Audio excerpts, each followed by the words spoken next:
जीवन को महान बनाने वाली प्रेरणादायक कहानियां, निस्वार्थ भाव से जगत कल्याण की सेवा में समर्पित महान व्यक्तियों के अनुभव। प्रजापिता पिताश्री ब्रह्मा एवं मातेश्वरी जगदम्बा सरस्वती के संग के रंग, ईश्वरीय यज्ञ इतिहास की झलकियां तथा परमात्म शक्ति अनुभूति से अपना जीवन श्रेष्ठ बनाने के लिए देखिए कार्यक्रम प्रेरणा। दीपक देता है रोशनी फैलाने की प्रेरणा, फलदायी वृक्ष देता है देने की प्रेरणा, मधुबन देता है महकते रहने की प्रेरणा, महान व्यक्ति देते हैं जीवन जीने की प्रेरणा। आओ प्रेरणा से दें हम सभी को प्रेरणा।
संभलपुर उड़ीसा राज्य का एक जिला है। इसका नाम समलेश्वरी देवी के नाम पर रखा गया है। यह क्षेत्र आदिवासी एवं रेशमी वस्त्र बनावट आदि के लिए प्रसिद्ध है। संभलपुर के ब्रह्मा कुमारीज ईश्वरीय विश्वविद्यालय की मुख्य संचालिका के रूप में आदरणीय पार्वती दीदी जी निमित्त हैं। आपका जन्म सन 1956 में बेरहामपुर उड़ीसा में हुआ। बचपन से आप संगीत प्रेमी, कला प्रेमी एवं भक्ति भाव से भरपूर रहे हैं। सन 1970 में मात्र 14 वर्ष की आयु में आपको दिल्ली से ईश्वरीय ज्ञान की प्राप्ति हुई। आश्रम की वसुदैव कुटुंबकम की भावना ने आपको इस ज्ञान मार्ग की ओर आकर्षित किया। इसी वर्ष आपने संस्था के मुख्यालय में अव्यक्त बाप दादा से मिलन मनाकर आजीवन ईश्वरीय सेवा में रहने का दृढ़ संकल्प लिया।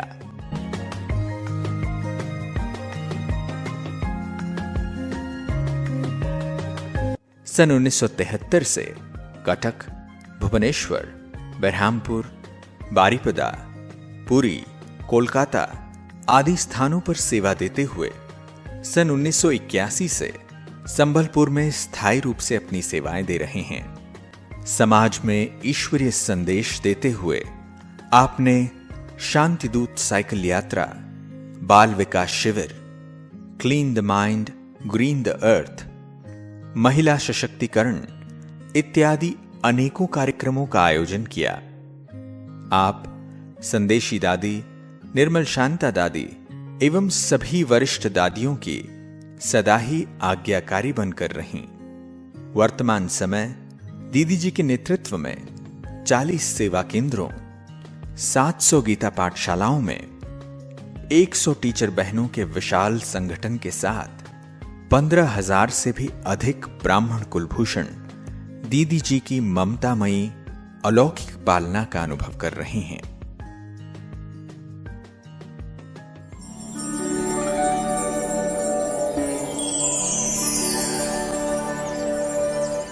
बचपन से ही हमने देखा परिवार के अंदर लौकिक में माता पिता से लेकर के सारे सदस्य बहुत भक्तिपूर्ण भाव और धार्मिक भावना वाले थे और छोटेपन में गुरु भी किए हुए थे। परिवार में गुरु को इतना श्रद्धा से मानते थे।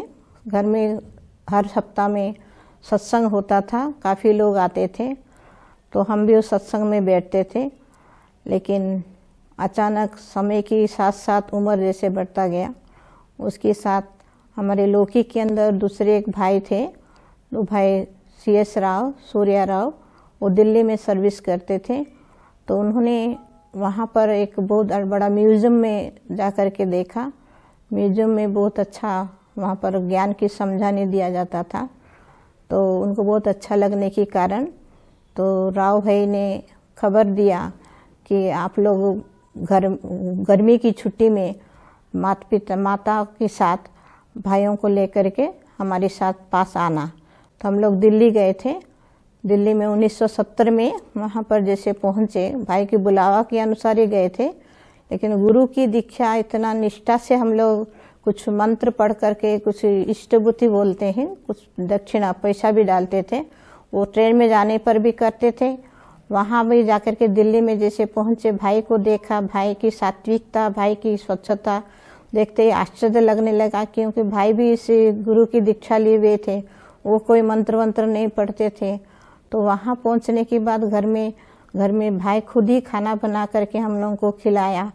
तो माता भी मम्मी भी साथ में थी। मम्मी को भी वंडर लगने लगा कि भाई कितना निष्ठा से इतना बना रहा है, बहुत सात्विक, बहुत टेस्टी खाना कैसे बनाया, फिर बिना प्याज लहसुन से बहुत अच्छा खाना भी बनाया। तो हम लोग वातावरण, घर की भी वातावरण को देखते बहुत अच्छा लगने लगा। फिर शाम को हम लोगों को बोलने लगे चले आप लोगों को म्यूजियम घुमाने ले चलते हैं। तो म्यूजियम वहाँ पर गए तो साउथ एक्सटेंशन सेंटर था, वहाँ आदरणीय गीता बहन जी थे। तो उन्होंने जैसे हमको देखा, हम लोगों को परिवार वालों को देखा, इतना खुशी से गदगद होने लगे और बोले इतने दूर से आई हुई हो। स्वागत भी किया और प्यार से बात भी किया। उनकी बातचीत करने की ढंग इतना अच्छा लगा, दिल को पिघलाने लगा, क्योंकि वो स्नेह से, अपनापन से बात की। तो योग के अंदर हम लोग जैसे विधि से बताया था, सुना तो सही हम लोग ध्यान से, लेकिन बैठने समय हम तो उस गुरु की मंत्र ही रट करके ऐसे बैठे थे। तो जो सामने गीता बहनी बैठी थी स्टेज के ऊपर, तो वो जरूर ध्यान से देखे होंगे हमको, लेकिन गुरु की मंत्र जो रट रहे थे वो हिल रहा था। तो अपने आप पे उनको महसूस हुआ कि कुछ सोच रही है, कुछ बोल रही है। योग जैसे ही पूरा हुआ, उसके बाद मेरे को पूछी गीता बहन कि आपको योग में क्या अनुभव हुआ, योग में आप क्या सोच रहे थे, तो क्या बोल रहे थे पूछा। तो मैंने कहा कि मैं अपने गुरु की मंत्र ही रट रहे थे, हमको कुछ अनुभव नहीं हुआ। तो थोड़ा सा मुस्कुराने लगे और उन्होंने कहा कि भले योग में मंत्र रट रहे थे, मना तो नहीं है मंत्र रटना, लेकिन आप अलग टाइम पर बैठ के मंत्र रट सकते हो। लेकिन जब ये इस प्रकार लाल बत्ती में और आश्रम में आकर के बैठते हो योग में, तो उस समय जैसे योग की विधि बताया, उसी विधि के अनुसार ही योग में बैठना है। फिर मैंने कहा ठीक है, ऐसे बैठेंगे। फिर अगले दिन जैसे टाइम दिया, फिर उसी हिसाब से हमने योग में बैठे, जैसे उन्होंने कहा उसी विधि से ही बैठी। बैठने से ऐसे इतना हल्कापन, इतना शक्तिशाली अनुभव होने लगा। वो सामने जो गीता बहन बैठी तो बिल्कुल नजर नहीं आई, पूरा ब्रह्मा बाबा का फोटो सामने आ गया और मेरे को लगा मैं कहाँ उड़ रही हूँ। पूरा सूरज चांद सितारों से पार उस परम धाम में पहुँच गई हूँ और बाबा सामने, ब्रह्मा बाबा सामने बैठा हुआ है। पूरा हल्कापन तो काफ़ी समय से बैठे थे, पर कब सफ़ेद बत्ती जल भी गया हमको पता भी नहीं पड़ा। फिर जब जो सफ़ेद बत्ती जलने के बाद सब लोग हलचल होने लगे, लेकिन हम हलचल नहीं हो रहे थे। तो हमको थोड़ा हिला करके फिर गीता बहन ने हमको पूछा आपको क्या अनुभव हो रहा है। फिर मैंने कहा मेरे को तो लगा आप तो वहाँ थे नहीं, आप कहाँ बैठे, वहाँ तो ब्रह्मा बाबा खुद ही बैठे हुए थे। तो फिर मुस्कुराते हुए कहा आप ऐसे ही योग में बैठो, तो रेगुलर ऐसे अभ्यास करो तो आपको बहुत ही अच्छा लगेगा। हल्कापन लगा ना, नहीं ना, हाँ हल्कापन लगा, ऐसे अनुभव में हमने बताया। फिर तब उसके बाद फिर मुरली सुनना चालू हुआ। वहाँ 2-4 दिन के बाद फिर माउंट आबू ले जाने के लिए उन्होंने कहा, यहाँ से बाप दादा से मिलने के लिए आप लोग जा सकते हो। फिर वहाँ कृष्णा बहन जो आजकल शरीर छोड़ दिया, उन्होंने हम लोगों के साथ में गाइड बन करके हम लोग को माउंट आबू ले गए थे। तो हम लोग पूरा फैमिली, 3 बहनें 2 भाई ऐसे करके माउंट आबू गए। माउंट आबू में वहाँ पहुँचने के साथ देखा, पहुँचते ही उसी दिन बाबा का आने का समय था हिस्ट्री हॉल के अंदर। तो 1970 के अंदर थोड़े ही भाई बहनें थे, हॉल हिस्ट्री हॉल तो छोटा सा ही है। पहुँचते समय हम लोग नहा धोकर पहुँचते पहुँचते हॉल भर गया था। लास्ट में बैठ जा कर के बैठे, क्योंकि जगह ही नहीं था। तो फिर जैसे बाबा की पधारमणि होगी, तो हम लोग अभी पधारमणि बोल रहे हो, लेकिन उस समय ना बाबा के बारे में इतना निश्चय था, ना भावना थी। लेकिन अचानक जैसे बाबा का अवतरण होने के बाद चेहरा चेंज हो गया और वाणी चालू किया।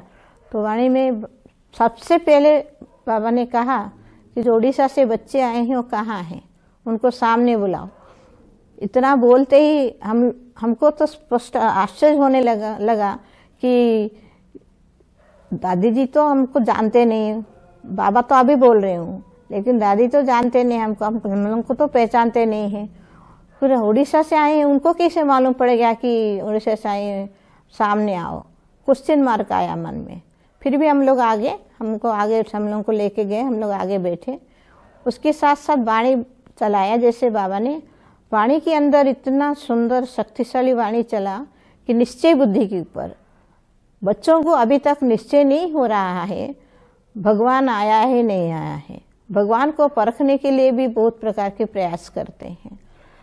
आखिर भगवान आ चुका है, अभी निश्चय ना होने के कारण बहुत परिस्थिति डगमग होने लगता है।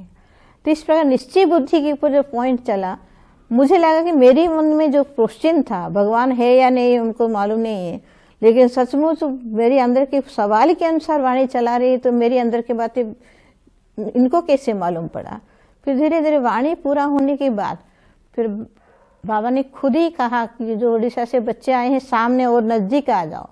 फिर सामने खड़े होने के लिए जैसे कहा, फिर खड़े भी हुए। खड़े होते ही बाबा ने मुस्कुराते हुए बाँह पसार करके प्यार किया। प्यार करके पूछा, बच्ची बड़े होके क्या बनोगी।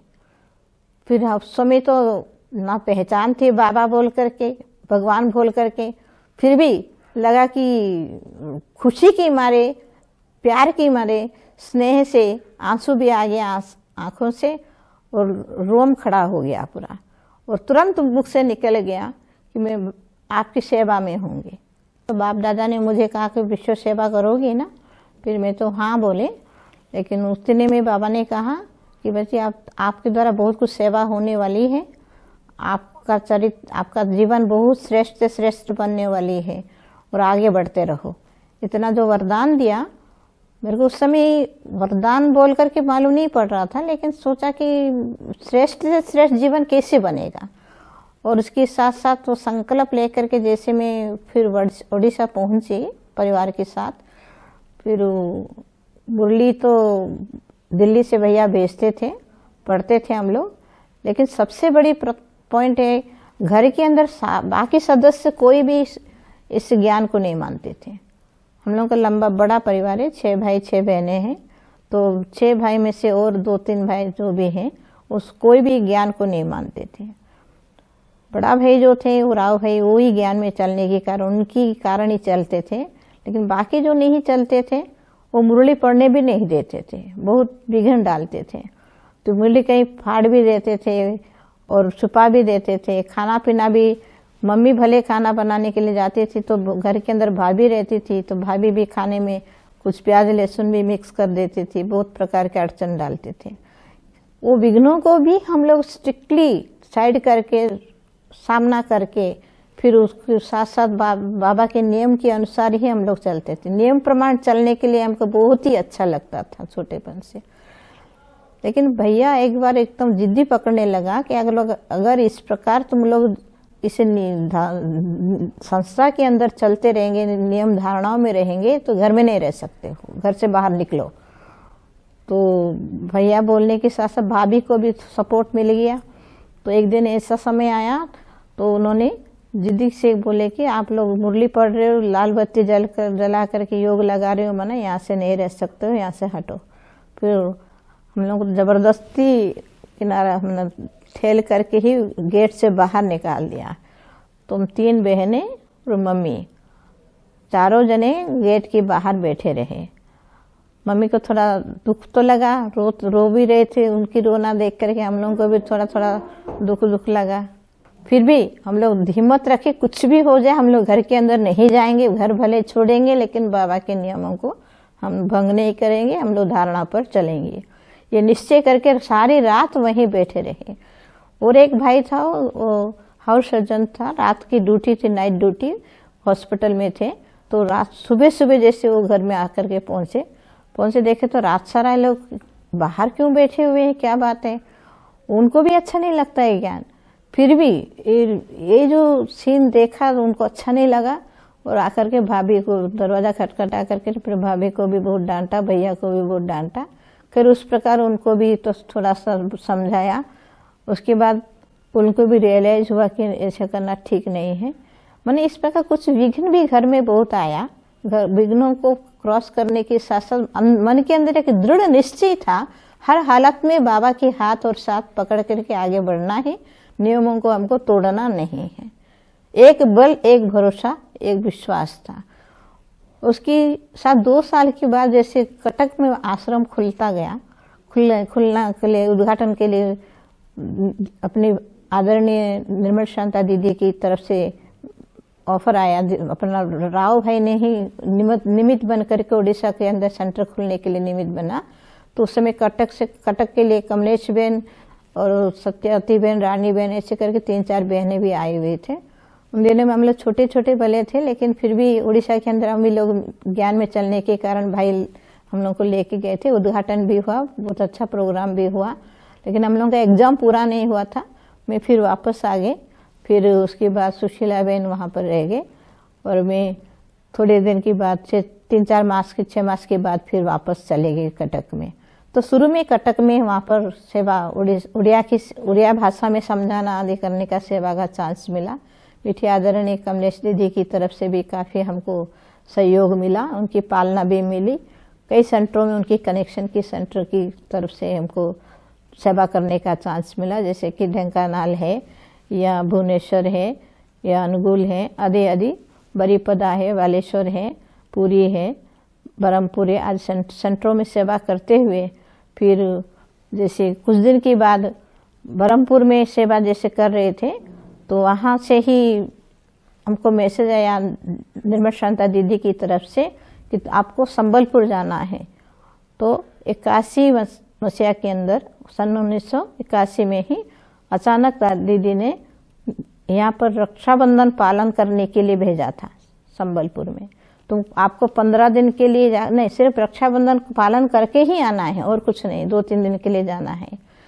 तो बरमपुर चार्ज में थी, बरमपुर से ही वहाँ से फिर आकर के फिर रक्षाबंधन के लिए दीदी की बात को हमको काटना नहीं है, क्योंकि हमारा नेचर था, हम बड़ों की बात को हर हालत में नहीं काटते थे। कुछ भी बोलते थे, हाँ जी का पार्ट प्ले करते थे, क्योंकि बाबा ने उन्हें निमित्त बनाया, बाबा ही उनके द्वारा ऑर्डर कर रहा है, ये सोच करके उनकी बातों को मानते थे दिल से। फिर उनकी बात मान करके जैसे ही संबलपुर आ गए, संबलपुर में भी सेंटर का सर्टिफिकेट नहीं था, छोटा सा मकान था। उस समय वहाँ पर भाई बहनें बहुत खुशी से मना आकर के क्लास भी करते थे। 8-10 भाई बहनें थे, छोटा सा किराया का मकान था। फिर वहाँ पर मैंने सोचा 2 दिन तो रहना है, 2 दिन जैसे गुजारा करके फिर वापस तो बरमपुर चले जाएंगे। बरमपुर में बड़ा मकान था, अच्छी क्लास, हरा भरा था। लेकिन 2 दिन पूरा होने के बाद फिर रक्षाबंधन पूरा होने के बाद जैसे दीदी को फ़ोन करने के बाद दीदी ने कहा नहीं 15 दिन के बाद और कुछ दिन रहने के बाद जन्माष्टमी मना करके आना। ऐसे करते करते दीदी ने हमको टहलते टहलते पूरा आज कितना 35 साल हो गया। अब यहीं पर हूँ संबलपुर में, और संबलपुर में काफ़ी अड़चने भी आई, बहुत प्रकार उथल पुथल विघ्न भी बहुत कुछ आया। विघ्न तो शब्दों में नहीं कहा जा सकता है, तो इस प्रकार के विघ्न आया जो भाषा के लिए भी प्रॉब्लम होता था। संबलपुरी भाषा थोड़ा समझ में नहीं आता था इतना, फिर भी बाबा की याद में जैसे दूसरों की बातें सुनते थे तो भाव को समझ जाते थे, और विघ्नों को भी सहन करने की बाबा अनेक प्रकार की शक्तियाँ देते थे।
एक तो जब से बाबा की बनी हूँ, लक्ष्य तो यही रहता है जो बाबा कह रहा है, जैसे कह रहा है वैसे एक्यूरेट हमारे अंदर पालन होना चाहिए।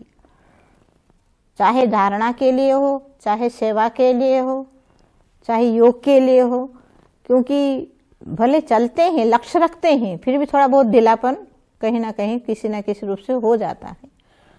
तो मन के अंदर भी पश्चाताप तुरंत होने लगता है। बाबा ने इसे कहा है 8 घंटा योग के लिए या 4 घंटा योग के लिए हमारे योग का ध्यान थोड़ा कम हो रहा है, या अशरीरी स्थिति के लिए जैसे बाबा कह रहा है, 1 सेकंड में अशरीरी बन जाने के लिए जैसे कह रहा है कि बाबा की इशारा मिलता रहता है। तो इसे सारा दिन के अंदर हमारे अंदर ये लक्ष्य रहता है, हमारी बोल कम होना चाहिए।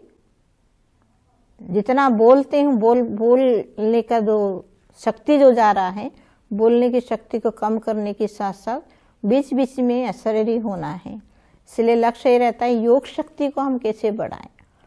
दूसरा, जो भी आए, जो भी भाई बहने मिलते रहते हैं, उन्हें स्नेह युक्त व्यवहार दिखाएं, रूहानियत भरी व्यवहार दिखाएं। लक्ष्य ये रहता है सबको संतुष्ट करें, किसी भी हालत में कोई मेरे से असंतुष्ट ना हो। हमारी कर्म ऐसा हो जिस कर्म के द्वारा औरों को दुख ना पहुंचे, सबको सुख दे, सबकी दुआओं के आधार से कैसे हम आगे बढ़े, ये हमारे जीवन का लक्ष्य रहता है। और बाबा की आश को कैसे हमको पूर्ण करना है, उम्मीदों को पूर्ण करके हम बाबा के जो लक्ष्य है कि कैसा भी करके बाप समान बनना है, कोई लक्ष्य तक हमको पहुंचना है, ये हमारा विशेष संकल्प है।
वो सबको अपना खुद अपना परिवार का सोचते हैं, अपना भाई जैसे देखते हैं, किसी बहन को देखने से अपना बहन जैसे देखते हैं, और सबको बोलते हैं अच्छे से रहो और अपना परिवार का साथ, अपना जो भी आए उनका साथ अच्छा व्यवहार दिखाओ।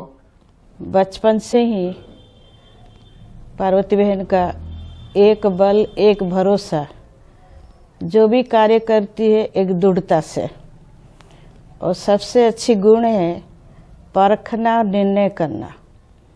ये 2 विशेषता के कारण वो आगे बढ़ती जा रही है और हमें भी प्रेरणा मिली। तो इस सोशल लाइफ रहने से हम दीदी का साथ हमारा मुलाकात हो गया। बिहेवियर मैं बोलता हूँ ना आपको, ऐसा बिहेवियर कम मिलेंगे। मैं तो बोलता हूँ, दम से बोलता हूँ। इसलिए बोलता हूँ कि मेरा पहचान बहुत डिफरेंट टाइप का आदमी का साथ है। जर्नलिस्ट था, चोर का साथ भी दोस्ती है और साधु का भी साथ दोस्ती है। अब आपको जो मीडिया में रहता है, आप किसी को पूछना चाहिए। हमारा कोई ऐसा सेक्शन नहीं है कि इनका साथ ही हम मिलेंगे। हम सभी सेक्शन को मिलते हैं। सभी सेक्शन से मिलने से मैं देखता हूँ ये पार्वती बहन, लेकिन बहन बहुत कम मिलेंगे।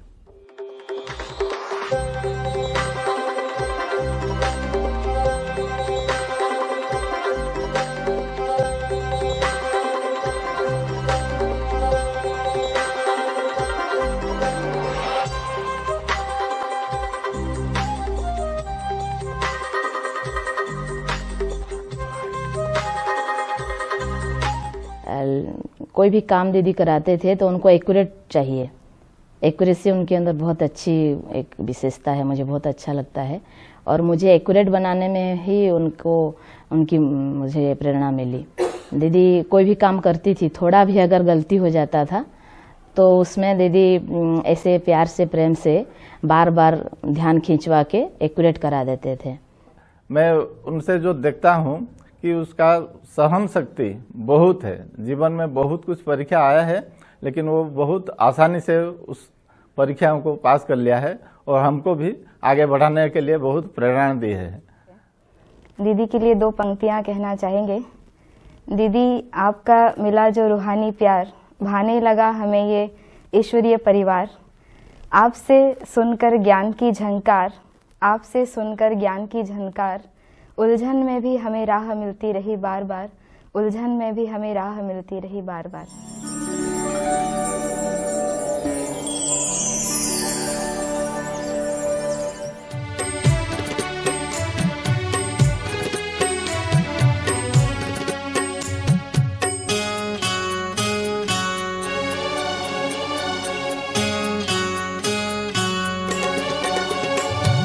बेहद का सुख मिला है प्रभु आपकी कृपा से, खुशियों से मन खिला है प्रभु आपकी कृपा से।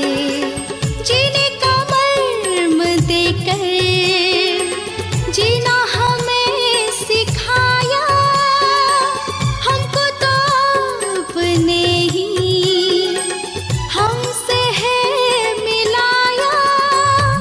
जीवन नया मिला है प्रभु आपकी कृपा से, बेहद का सुख मिला है प्रभु आपकी कृपा से।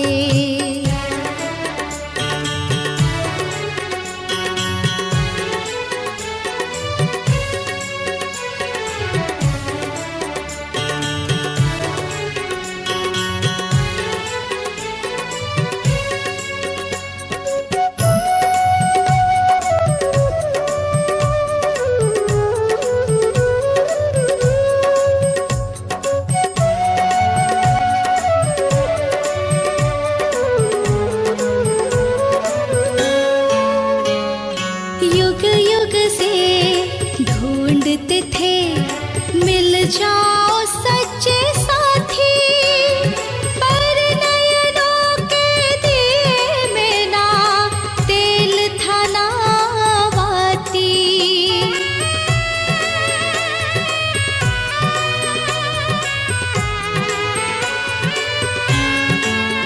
हाँ, युग युग से ढूंढते थे मिल जाओ सच्चे साथी, पर नयनों के दिए में ना तेल था ना बाती। दिया ज्ञान का जला है प्रभु आपकी